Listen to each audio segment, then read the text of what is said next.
Maybe. Yeah. All right. Pull out your Chromebook. Today. Hello. Okay. So today we're going to go over a few things, building on that essay. So last week you should have come up with an outline for your essay, and then done your intro paragraph. So today we're going to talk about body paragraphs because that's the next part of your essay. So we'll take notes on that today, and then you'll probably have some time to work on it at the end of class. Does anyone have any questions about stuff from last week? Okay. Cool. So on Canvas, in the week 4 overview, it says that we're taking our 4th writer's notebook entry. So you're going to title this, so you can open your writer's notebook. You're going to title number 4, body paragraphs with the date, which is 9/9. So go ahead and open up your notes. Then take some more notes.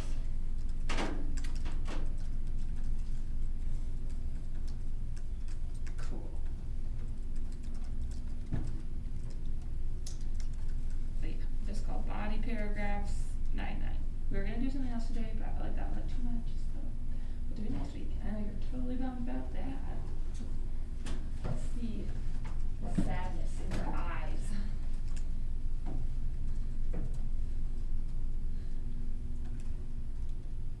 Okay. So hopefully this is like mostly review and also just like reminders of what makes good body paragraphs. So the first thing that you are going to do, talking about body paragraphs, is this is an excerpt from a story by a guy named Sherman Alexie. And Sherman Alexie is a Native American writer. He grew up on a reservation in Spokane, Washington, Norman. And he talks about his process of learning to read and how important that was for him to improving his life. In this memoir, he has this paragraph where he talks about paragraphs. And I think it's a really good way to think about paragraphs. So what I want you to do, with someone next to you, this class is being read through this paragraph and then answer these 2 questions at the end, which are being killed at the end of this. But you read the paragraph and consider what he says about paragraphs. What does he compare a paragraph to, and what does this comparison teach us about paragraphs? So you're going to answer this question in your writer's notebook, but you can read through it with someone and talk it out and then write it down. Okay? Questions? Okay, cool. Go ahead. I'll try and hold this now so you can see what that question is. Go! Or read silently to yourself, because that's not going to stay down. Hopefully you can just remember. What is a paragraph compared to? What does that teach us about paragraphs?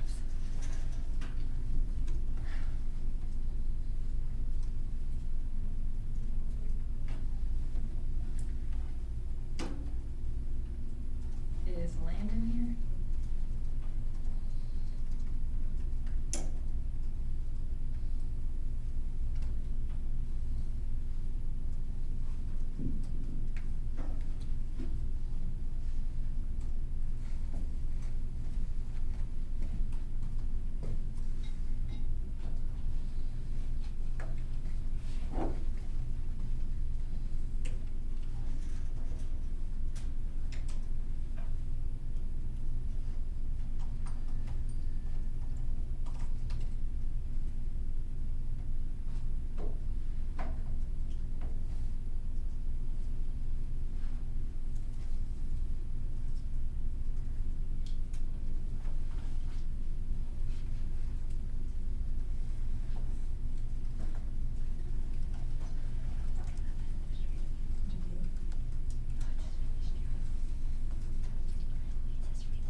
comparison teach us about, and what does this comparison teach us about paragraphs?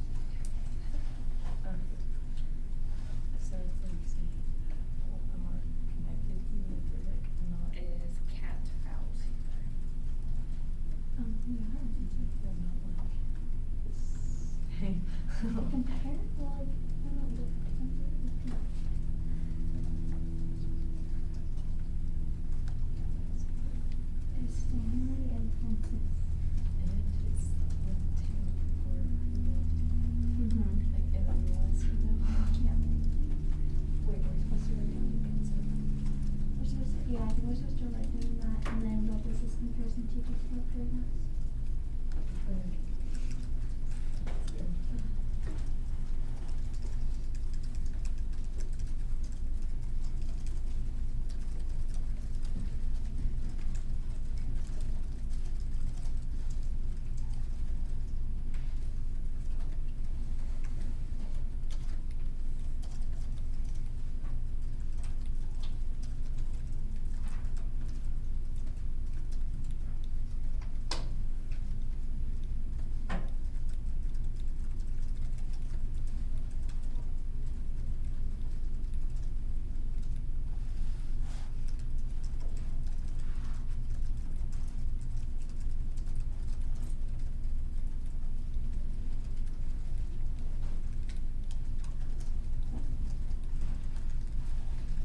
Again, you're answering those questions at the end and writing it down in your notes.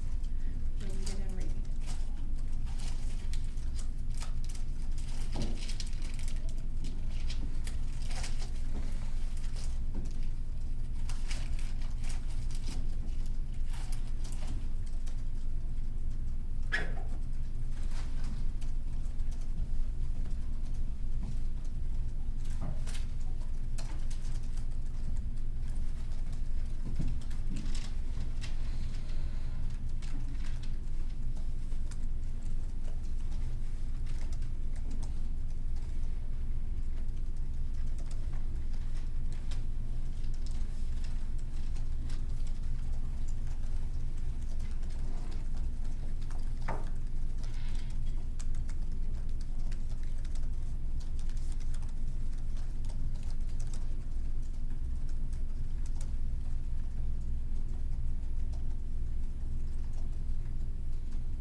Alright, what does he compare paragraphs to in this paragraph?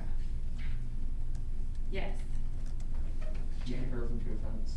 He compares them to a fence, okay? What does this teach us about paragraphs, or how does this cause us to think about them? Yes. I think just like, so like all information is in one fence kind of. Okay. So like it always makes some information between different. Yes, everything in that fence is like a little ecosystem, right? It's all working towards whatever the idea is in that paragraph, right? He later goes on to say that he compares like his family to that and how they're like paragraphs linked in an essay, right? But they're each kind of a separate entity or idea, right? Okay, so let's think about what fences do. What do fences do?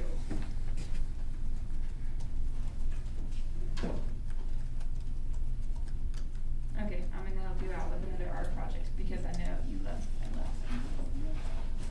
Okay, let's think about fences.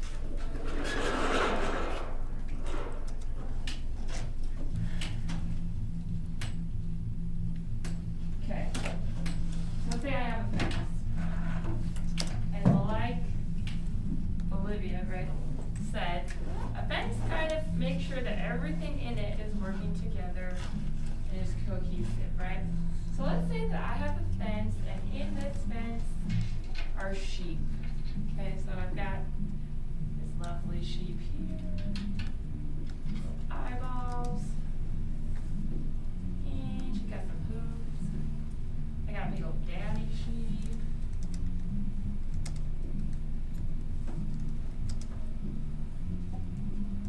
Got like some glasses. He's a hipster or something. Maybe I should have made his glasses square. There we go. Like that. He got like a bell on. That's nice. Then they got a little baby sheep, okay? And the baby sheep is mostly fluff with eyeballs.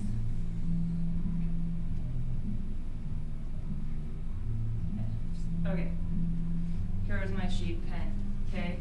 And everything inside of this fence is working to the common good of our sheep friend. They've got like food and water. That's nice, okay? Now, as long as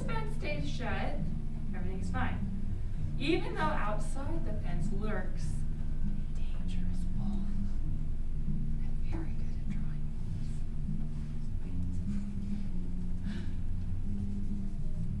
These are his teeth. They're very scary. Got some big old eyeballs. He's angry. He's crazy.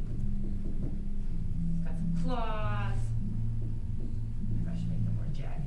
Yeah, there we go. That's nice. Got a big scary tail.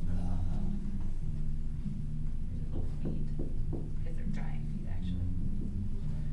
Okay, so even though outside of the fence lurks the dangerous wolf, the sheep are fine as long as my fence stays shut. Okay, what happens if I open that fence? What happens to our sheep? They're dead. They're dead, right? He comes in and he's like, dead, blah. And the dad tries to protect his little herd family, but the wolf is too much for him. He murders the dad. And then the mom's like, no, not my baby. But he kills him. But this isn't Harry Potter. He doesn't get a scar. No, instead, baby's dead too. Fluffball, dead. Everyone dies. Okay? All because you didn't show your paragraph. You didn't keep it together, right? Now how is this like a paragraph? Well, in your paragraph, everything is working towards your one sheepy idea, right? If you go off on a tangent or start talking about something else, it's like you open up your paragraph to the wolves and they will murder it. We don't want senseless sheep murders in our essays. We've got to protect the sheep by making sure that our paragraphs are working like cohesive fences. Murder is bad, especially in essays. Okay. So I like this idea of thinking about body paragraphs as fences because I felt like in high school, middle school, I was like, people were like, what's a paragraph? I'm like, well, it's like a lot of sentences. And they're like, well, how do you know if you're done? Well, I just like wrote a lot and I feel like that was pretty good, so then I move on to my next one, right? Like I didn't really have a rhyme or reason. I just was like, yeah, that looks like a lot of sentences. Okay, next, right? That is not how they're working though, because they're all working to prove the same idea. And so we can have multiple paragraphs in our essay, which you will, but they're all kind of closed off, and then they create like a cohesive farm, right? So like they're all working for this farm, but they're separate. So that if we have like a little wolf farm over here, it's safe from the sheep farm. And I guess the wolves aren't going to be hurt by the sheep. You get it though, right? So I want you to think of paragraphs as a fence that's keeping this idea together. And if you start talking about a different idea, then you need to start a new paragraph, okay? You can, within that fence, talk about evidence and different kinds of evidence that's proving that same thing. Because that's like, oh, here's some food, here's some water, that's all working for the sheep. Still the same idea though, right? As soon as you start talking about something different, that is a new fence, okay? So, there's kind of there's like lots of ways you can create a paragraph. But we're going to talk about two patterns for writing a body paragraph. The first one is kind of like a training wheels version, okay? And so this one is great. If you don't know how to write a body paragraph, use it. That's great. That's what training wheels are for, to help you get on that bike and get going, right? Once you've got an idea of how body paragraphs are working, then we can take those training wheels off and you can be a little more artistic with your paragraphs because you know how it works now and you can do some cool things with it, okay? So this first method, and I want you to write it down, it's called the Schaefer method, okay? This is our training wheel version. This lady named Jane Schaefer, she taught English for a long time, and she was like, I know the best way for students to write a paragraph, and it is to follow this pattern. So, the first sentence in every paragraph, she said, should be your topic sentence. And your topic sentence introduces your claim. Then, your next sentence needs to be a piece of evidence supporting that claim. Then you will have two sentences of commentary. Then you'll put another piece of evidence and two sentences of commentary and close it with a concluding statement. So you're writing this down. This is the first method for paragraphs. It's kind of boring. It's kind of like really structured, right? But it will work. It will put together a good idea and help to prove that subclaim. It'll create a nice body paragraph. Give me a second to write that down.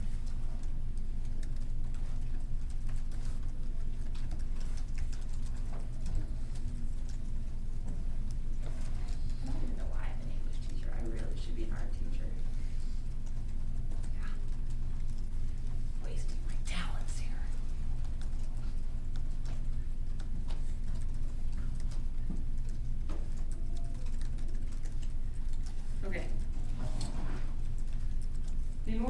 loosey-goosey method, like, I just named the hammer cannon method, there's not really a name for it. So I just call it the hammer cannon method, okay? And it has the same 4 parts. So you're gonna have topic, sentence, evidence, commentary, and concluding statement, but the order is a little more loosey-goosey. So you're always gonna start with that topic sentence, because with body paragraphs, you want people to know what you're gonna be proving in that paragraph. It kind of creates defense, right? So you always need that first. You're gonna have evidence and commentary, but the order of the evidence and commentary can be mixed around, right? You could put like 2 pieces of evidence and then commentary. You could put a piece of evidence, a bunch of commentary, like whatever. Okay, so you can mess with this order. It doesn't have to be like evidence, then 2 sentences of commentary. But you should have 2 to 3 pieces of evidence, and then your commentary has to be at least 2 times the amount of the evidence. So if I have 2 sentences of evidence, how many sentences of commentary should I have? No, I'm asking you to do math, but if I need to have 2 times the amount of evidence. If I have 2, 4. Okay, great. He said 4, but I saw your hand. So, okay. If I put 3 sentences of evidence, how much commentary should I have? 6. Okay, good. We're good at math too. Wow. Look at this cross-curricular skill stuff. Okay. So yeah, you need to have, like, this will be the bulk of your paragraph, is your commentary, because, like, the facts, someone has already given you, like, the facts, right? But what you're doing with the facts is you're using it to analyze and prove your point. So this should be the most that's going on, like, in your paragraph, is you talking about the evidence that you find, okay? And then you're gonna close your fence before moving on with a concluding sentence that draws it to a close. So these 2 are pretty much the same, right? You put them beginning and end. The order of this is like however you want that to work, right? You don't have to do the 1 sentence evidence, 2 sentence commentary, 1 sentence, like, you can mix it up. Questions? Okay, so let's define what these different parts are first. So, a topic sentence. Who remembers what a topic sentence is? Yes, Elizabeth. It's like, just like explaining what we're going about. Yeah, good. It's like a sentence explaining what that paragraph is going to be like, or, and I want you to write down the red parts, but obviously you can paraphrase and make it shorter, right? But basically what it does is it's something that's based on your thesis, and it's a specific subclaim that proves that thesis. So if you're thinking about like the outline last time, how we had like the thesis at the top, and then underneath it we had 3 subclaims. One of those subclaims is going to be your topic sentence as you explaining what that subclaim is. Okay? It's also arguable because the subclaims are like saying, this is a reason why my thesis is true, and then that paragraph is then proving that subclaim. Okay? This is found at the beginning of the paragraph, usually in the first sentence, but if you need like a transition sentence between paragraphs, it could be your second sentence. But it should not be any later in the paragraph than that. You should have it be that first or second sentence. Okay, so an example. If your thesis was cell phones cause more trouble than the benefits they provide because although they make life easier, they ruin your health. Yeah, I said that weird, but okay, so you're saying cell phones are a lot more trouble than they're worth because they screw up your health. Okay, so then in your outline, you should have had 3 reasons that supported that, and now you're going to turn them into like sentence form, right? Because before they're kind of like bullet point form. So your topic sentence could be any one of these, or you're going to have a different topic sentence for every 5 paragraphs. So you could use all of these in your essay. But you can say one way they ruin your health is that cell phones emit radiation, which can cause cancer in humans. Okay, this is basically, like this is your claim, and then this whole paragraph is going to talk about how cell phones cause cancer, right? And you would want to find evidence that proves that in that paragraph. Then another topic sentence might be, they ruin your health, or another way they ruin your health is that they make social media available to you at all times. Overuse of social media has been linked to depression, eating disorders, and other adverse mental health issues. So then that's a whole nother sentence talking about this aspect of why cell phones are bad. Or cell phones encourage isolation.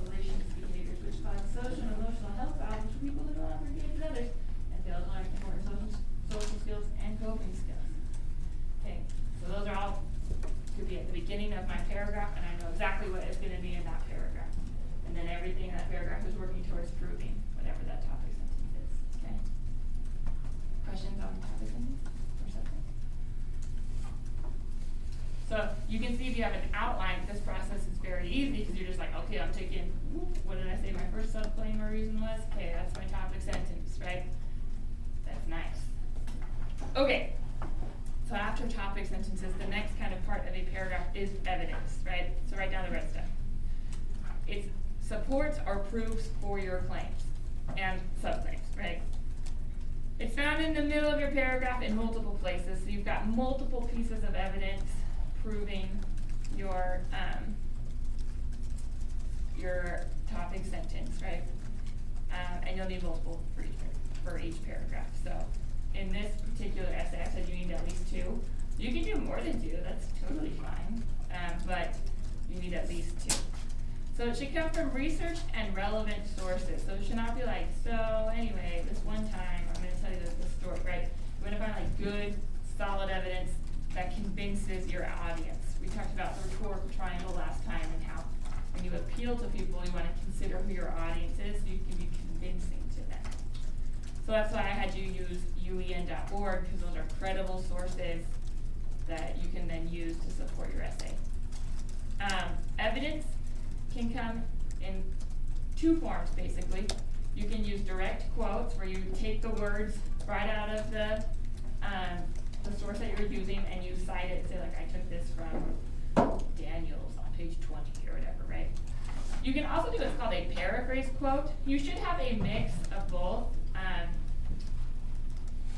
You should not ever have like an essay where you don't have quotes from somewhere, right? You should have direct quotes, but you could use some paraphrase quotes too, which is where you're saying, I'm not gonna use the exact wording that this author used, but I'm gonna reference what he said, kind of say it in my own words, but you still cite the page number because that is that person's idea. So if the quote was like, to be or not to be, that is the question, right? That's from Hamlet, and it's Shakespeare. So you put like Shakespeare in the place that you found it, right? Let's say you wanted to reference that quote instead of saying exactly, Hamlet says to be or not to be, that is the question. You could say, in a paraphrased way, Hamlet questions whether or not life is worth living. And then you would just cite the page and like the author. And even though you used your own words, you want to reference where that's happening in the text. Okay, any questions so far? Okay, commentary. Commentary is like the most complicated part of essay, right? Because that's like the thinking part. The other parts are just kind of like, okay, fill in the blank, here's mine. I mean, maybe claims are kind of hard to come up with, but evidence is like, all right, I found a good piece of evidence. I didn't really have to do a lot with that. I just like put it in my paper. But commentary is analysis in which you're explaining how the evidence that is in your paper proves your point. You are commenting, get it, like commentary, commenting on the evidence, and then tying the evidence back to your thesis. It explains why your evidence is solid proof for your argument. So if you just like put in the quote, but you don't explain how that is proving your claim, your author isn't gonna make, or your audience isn't gonna make that jump for you. You have to explain to them how what evidence you just put in there actually proves what you say it proves. Think about like when you're having arguments with people, if you're just like, you should vote for whoever because they're good, right? You're gonna have to put evidence like they did this, and then you're gonna explain why that evidence shows that they'd be a good president, right? You would talk them through that process, and it's the same in writing. You're talking them through how the evidence you're showing proves your claim. This is the biggest part of your paragraph, and occurs in multiple places throughout your paragraph. It directly follows any evidence you put in your paragraph. So anytime you put a piece of evidence, you should have commentary afterwards that is explaining how that evidence proves and is support for your claim.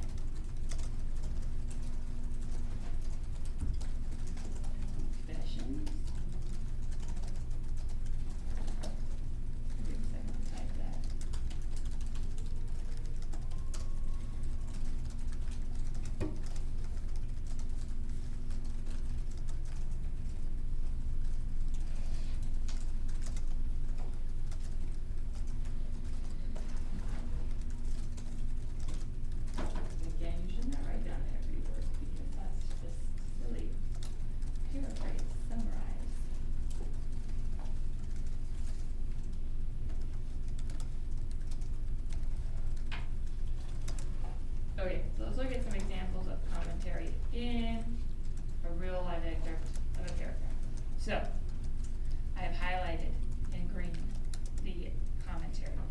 this is a paper that they wrote about Romeo and Juliet.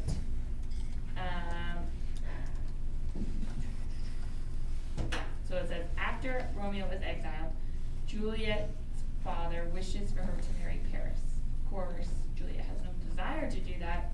Seeking a way out, she turns to Friar Lawrence, saying, "Oh, bid me leap rather than marry Paris from off the battlements of any tower, and I will do it without fear or doubt." She's a little dramatic, okay? She's like, I'm just gonna go kill myself, okay? She's like a regular teenager. Okay, that would be like a piece of evidence, and this person is trying to say, that it's Romeo's fault that they died, so they're presenting evidence, and they're eventually gonna prove that. So then the commentary, where they're talking about what that evidence is doing as a support, they say, listing more horrific ways she would rather die or things she would rather do, Friar Lawrence gives her his best idea, to fake her death. It was not a good idea. Okay. Juliet impassively goes to Friar Lawrence, threatening to kill herself, and this is in her own,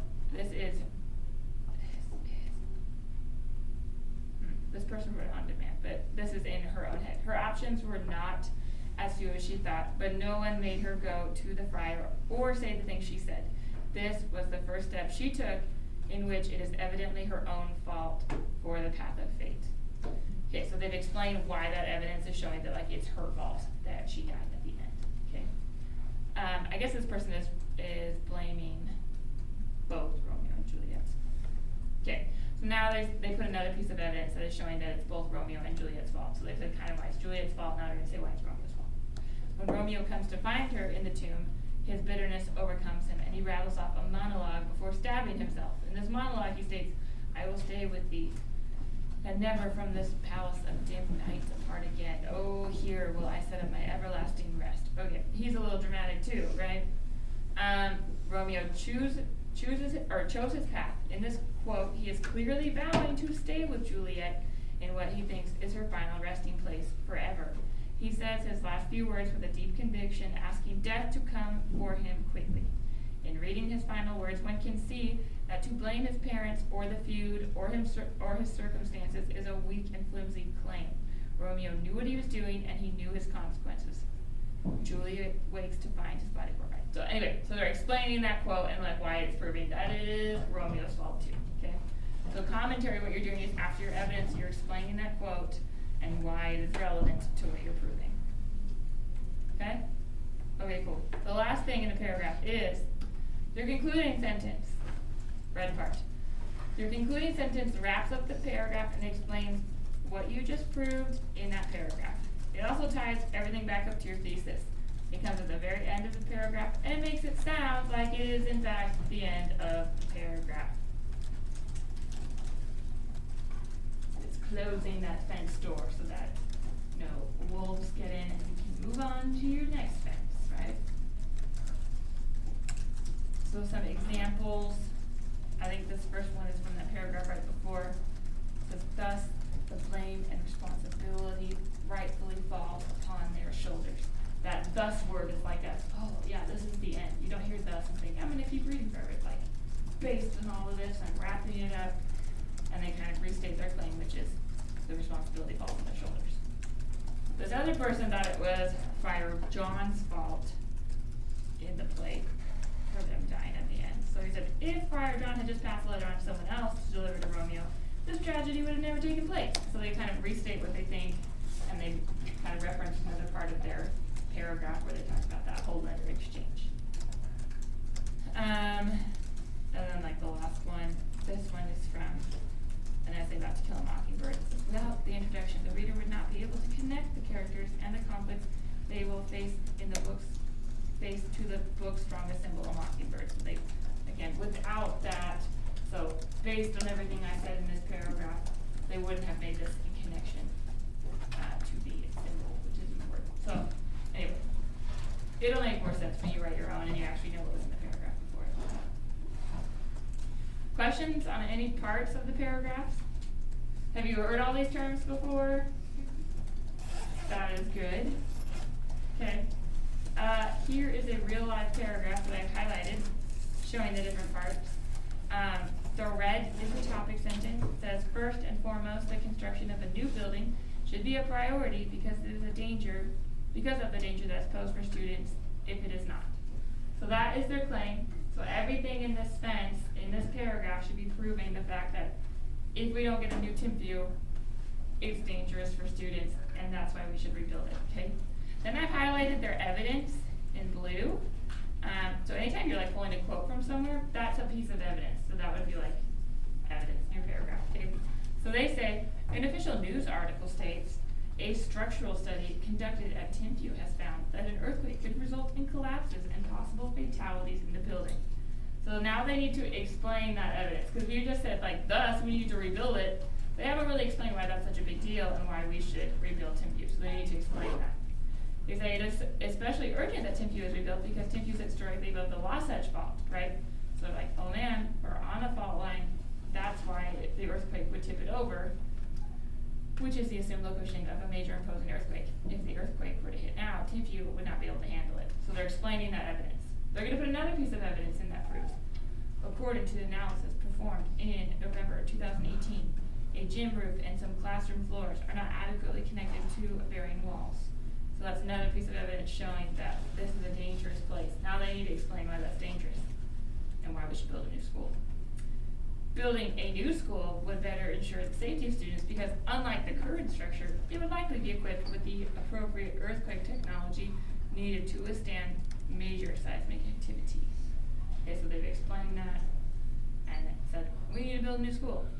And they have a third piece of evidence where they talk about like asbestos and structural evaluations not going well, and then a piece of like concrete masonry that fell through the media center over there. So that's another piece of evidence. And then they explain again why that is proving their claim.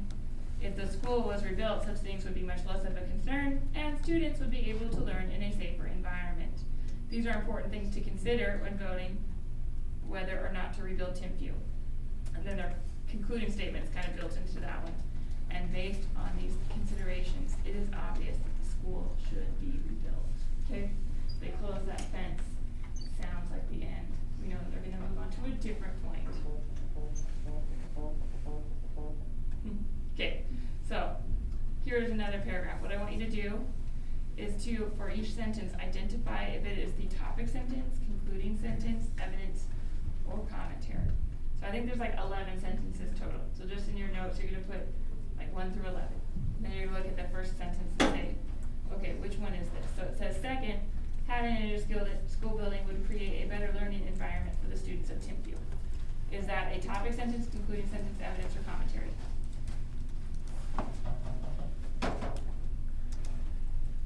What is that first sentence? Yes. It's a topic sentence. So I would write 1, topic sentence. Then 2, I look at the second one. Research has shown that a person's surroundings has a considerable effect on their mental health. What is that?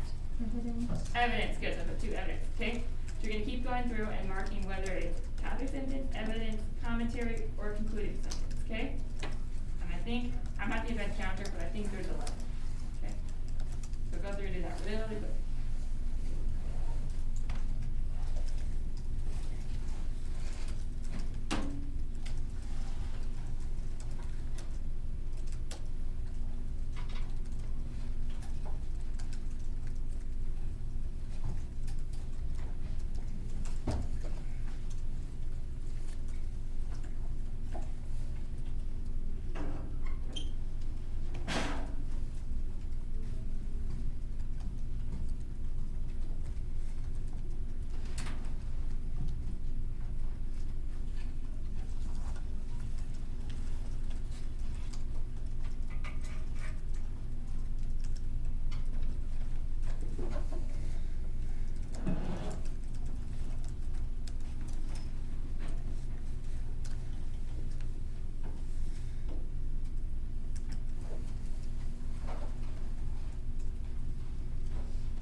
The third sentence. Buildings such as hospitals, prisons, or blah, blah, blah, blah, blah. Okay, is that evidence, commentary? What'd you say? How many of you said evidence? Raise your hand. How many of you said commentary? Raise your hand. Okay, that was not everyone. Focus, okay. Is this evidence? Raise your hand. Commentary. Okay, I would say, yeah, it's probably commentary. They're kind of commenting on the research, person surrounding. You could maybe say like some more evidence too, okay? Age, color, furniture, lighting, cleanliness, blah, blah, blah, are all things that are considered. Evidence, how many of you said evidence? Commentary. Okay, again, you can kind of go either way, but they're starting to explain kind of why they're putting that in there, right? The same should be true with schools. Evidence or commentary? Commentary, right?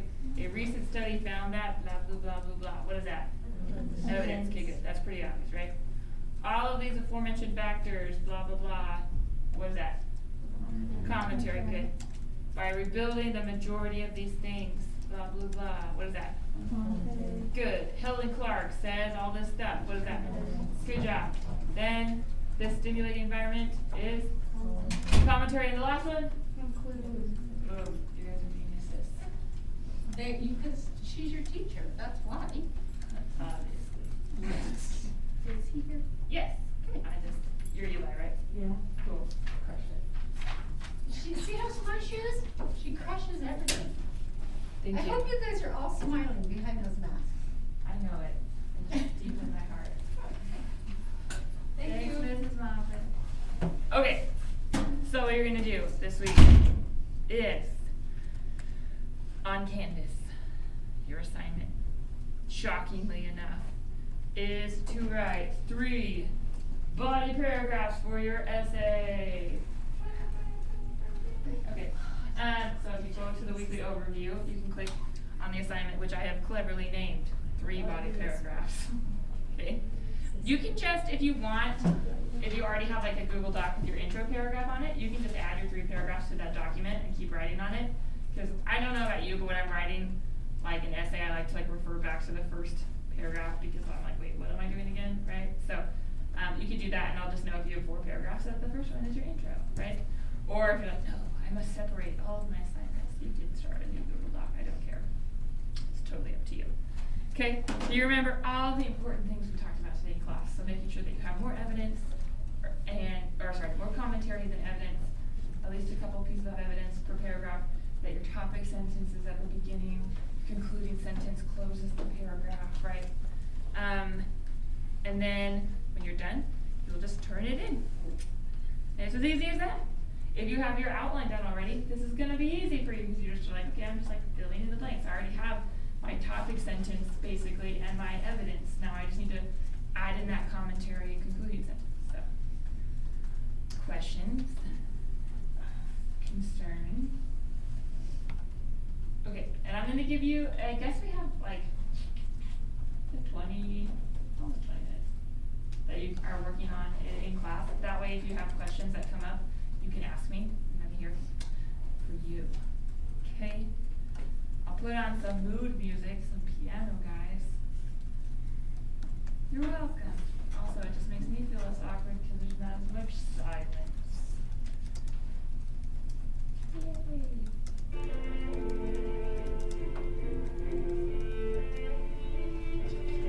Cool. And yeah, really, if you have any questions, please ask. Because yes.